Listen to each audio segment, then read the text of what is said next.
નમસ્કાર. ચારુતર વિદ્યા મંડળ સંચાલિત Nalini Arvind N T Patel arts કોલેજમાં આપનું હાર્દિક સ્વાગત છે. મિત્રો, આપ જોડે છો નલિની પોડકાસ્ટ. આજે આપણી સમક્ષ ઉપસ્થિત છે ભૂગોળ વિભાગના અધ્યક્ષ ડૉક્ટર કલ્પના મેમ માલવાદ. મેમ, સામાન્ય રીતે ધોરણ 12 પછી વિદ્યાર્થીઓના ઘણા પ્રશ્નો હોય છે, જેના સંદર્ભે કે આજના સમયમાં ભૂગોળ વિષય કેમ મહત્વનો છે અને ધોરણ 12 પછી વિદ્યાર્થીએ વિષય કેમ પસંદ કરવો જોઈએ? ભૂગોળ વિષયની જ્યારે આપણે વાત કરીએ છીએ તો જ્યારથી જન્મ થયો ત્યારથી લઈ અને અત્યાર સુધીની જો વાત કરો તો પૃથ્વીની ઉત્પત્તિથી લઈને પૃથ્વીનું ભવિષ્ય જે વિષય સાથે સંકળાયેલું છે કે જેના અભ્યાસથી તમે એના વિશેની સમગ્ર માહિતી લઈ શકો એ મુખ્ય વિષય છે ભૂગોળ. અને ભૂગોળ એટલે આપણા પર્યાવરણનો અભ્યાસ. પર્યાવરણની જ્યારે વાત કરીએ છીએ તો તમે પોતે પણ જાણો છો કે અત્યારે જે પરિસ્થિતિનું નિર્માણ થયું છે એ ભૌગોલિક પરિસ્થિતિ જો તમે એને સુધારશો નહીં તો ભવિષ્ય કશું રહેશે નહીં. જો વિદ્યાર્થી બારમા પછી ભૂગોળ વિષય લે છે તો સૌથી પહેલું તો એના માટે સમગ્ર વિશ્વના દરવાજા એટલે ખુલે છે કારણ કે એ વિષયના જ્ઞાનથી એ પૃથ્વી અને પર્યાવરણને બચાવી શકે છે.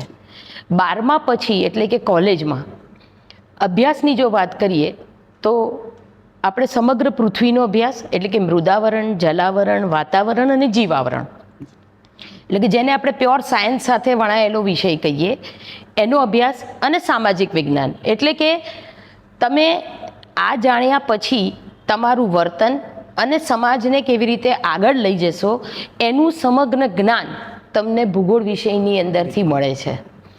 તો પર્યાવરણને જ્યાં સુધી સાચવીશું નહીં ત્યાં સુધી પૃથ્વીને તમે કેવી રીતે ન્યાય આપી શકશો? તો જો ભૂગોળ વિષય તમે લો છો તો ભૂગોળ વિષયને લીધે તમે સમજદારીથી પૃથ્વીને બચાવવા માટેના પ્રયત્ન પણ કરી શકો છો. માટે બારમા પછી ભૂગોળ એ ખૂબ મહત્ત્વનો વિષય રહે છે આપણી પોતાની કર્મ માટે પણ અને આપણા વિકાસ માટે પણ. જી બિલકુલ મેમ, આભાર મેમ. તો પ્રશ્ન એ પણ થાય છે કે શા માટે વિદ્યાર્થીએ નલિની કોલેજમાં જ આ વિષય પસંદ કરવો જોઈએ? ખૂબ સરસ સવાલ છે. સમગ્ર ગુજરાતની જ્યારે આપણે વાત કરીએ છીએ તો ભૂગોળ વિષય ખૂબ જ ઓછી યુનિવર્સિટીમાં અને ઓછી કોલેજોની અંદર મુખ્ય વિષય તરીકે ભણાવાય છે. એમાં પણ આપણે આણંદ અને વિદ્યાનગરની વાત કરીએ તો આણંદ વિદ્યાનગર પછી લગભગ દક્ષિણ ગુજરાતની અંદર ક્યાંય પણ મુખ્ય વિષય ભૂગોળ તરીકે ભણાવાતો નથી. તો જો તમે નલિની કોલેજમાં એડમિશન લો છો તો સમગ્ર સરદાર પટેલ યુનિવર્સિટીમાં માત્ર આપણી નલિની કોલેજ જ એવી છે કે જેની અંદર મુખ્ય વિષય ભૂગોળ તરીકે ભણાવવામાં આવે છે અને આપવામાં આવે છે. આપણે ત્યાં ખૂબ જ સુંદર અને જેને કહીએ કે ગુજરાતની ખૂબ સારી પ્રયોગશાળામાંની એક પ્રયોગશાળા છે. ચારુતર વિદ્યા મંડળ દ્વારા અને સરદાર પટેલ યુનિવર્સિટીની અંદર માત્ર ગુજરાતીમાં ભૂગોળ ભણાવાય એવી આપણી આ એક જ કોલેજ છે જેમાં નકશાઓ, પછી હવામાનના સાધનો, સર્વેઇંગ પદ્ધતિઓ અને એની સાથે સાથે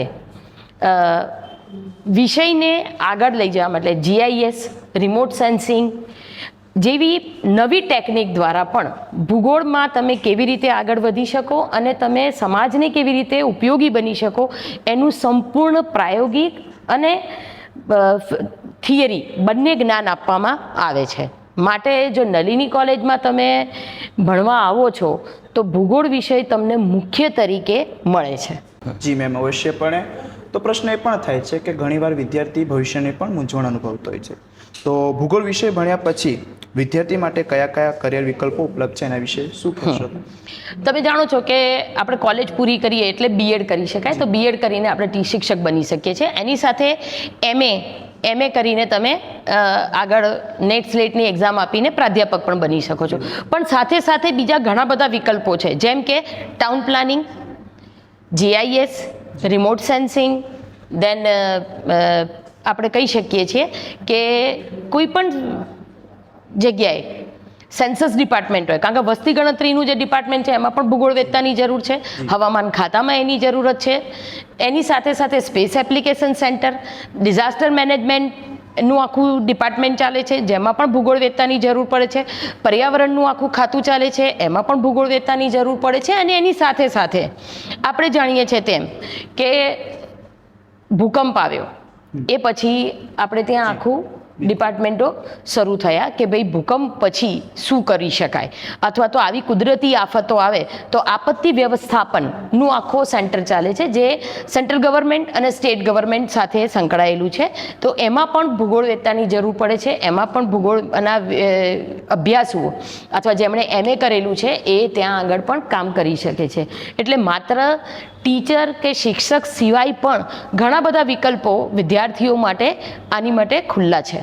જી મેમ, અર્થાત વિદ્યાર્થી એક ભૂગોળ વિષયના અભ્યાસુ બને ત્યારે દરેક અને ક્ષેત્રમાં એની સાથે સાથે હું તમને એવું બી કહું કે કોમ્પિટિટિવ એક્ઝામ્સ આપણા હોય છે, GPSC, UPSC વગેરે. એમાં જનરલ નોલેજના કોઈ પેપર પણ હોય છે, જેમાં ઓછામાં ઓછું 30થી 35% જનરલ નોલેજની અંદર ભૂગોળ હોય છે. મુખ્ય વિષય ભૂગોળ રાખીને પણ તમે GPSC ને UPSCની પરીક્ષાઓ પાસ કરી શકો છો. અને બીજું, આ ભૂગોળ વિષય એવો છે કે જેમાં સાયન્સ અને આર્ટ્સ બંનેના વિદ્યાર્થીઓ એક સાથે ભણી શકે અને ખૂબ આગળ વધી શકે એવી પરિસ્થિતિનું નિર્માણ થયું છે. કારણ કે ભૂગોળ એ બ્રિજ સાયન્સ છે, એટલે કે સમાજ વિજ્ઞાન અને વિજ્ઞાનને ભેગું કરતું જો કોઈ વિષય હોય તો એ ભૂગોળ છે. તો આમ કેરિયર માટે પણ ભૂગોળ વિષય ખૂબ તમને આગળ કામમાં આવી શકે એવું છે. જી મેમ, અર્થાત ભૂગોળ વિષયના જે પણ અભ્યાસ હોય એને દરેક ક્ષેત્રે એની જરૂરિયાત હોય છે. એની જરૂરિયાત પણ છે અને એમને ખૂબ સારી ગવર્મેન્ટ જોબ પણ મળે છે અને પોતાનું કેરિયર બનાવીને પહેલી વસ્તુ તો એ પર્યાવરણને સમજી અને પૃથ્વીને બચાવવા માટેનું પોતાનું યોગદાન આપી શકે છે.